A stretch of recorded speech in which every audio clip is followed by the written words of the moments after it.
Bonjour, chers élèves, chers auditeurs, auditrices de la chaîne Enakore.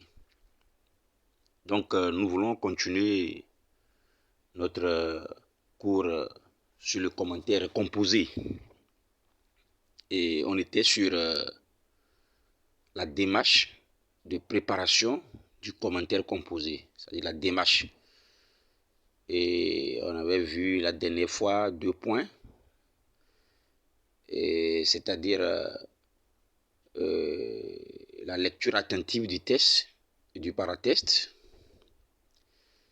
Et le second point, donc l'analyse globale du test. Et c'est la leçon numéro 2. Veuillez donc visionner ce cours. C'est intitulé leçon numéro 2. Donc ce matin, nous allons continuer toujours. C'est-à-dire c'est la suite et fin sur la démarche de préparation.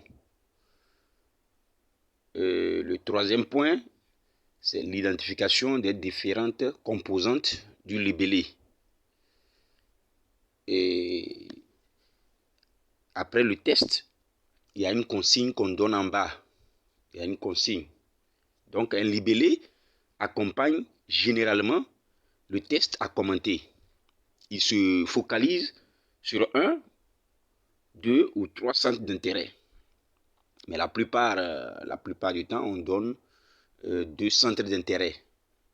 Donc le libellé propose le travail à faire. Et on dit souvent, vous ferez un commentaire composé de ce test. Vous ferez un commentaire composé de ce test. Vous pourriez, par exemple, montrer, ... Donc, et on donne les centres d'intérêt. Et 2 centres d'intérêt la plupart du temps. Et au cas où on donne un seul centre d'intérêt, l'élève ou le candidat doit chercher le deuxième. Doit chercher le deuxième centre d'intérêt. Et pour chercher cela, donc il doit identifier les champs lexicaux dominants. Voyez-vous, les idées dominantes. Donc du test, c'est à partir de là qu'on formule les centres d'intérêt. Et l'examinateur propose là souvent 2 centres d'intérêt. Mais au cas où on proposait un centre d'intérêt, l'élève ou la candidate doit chercher le deuxième. Voilà. Donc le point suivant, c'est l'analyse détaillée. Donc elle nécessite des relectures partielles.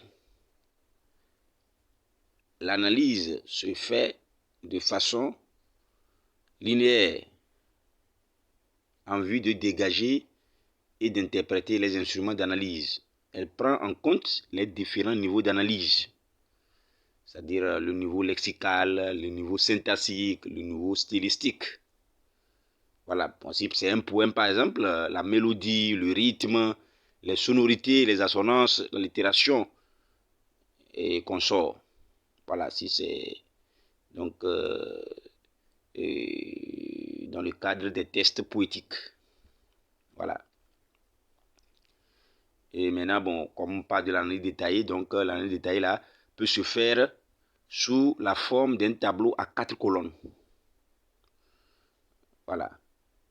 Et bon, le dernier point que nous allons voir, c'est l'élaboration du plan détaillé.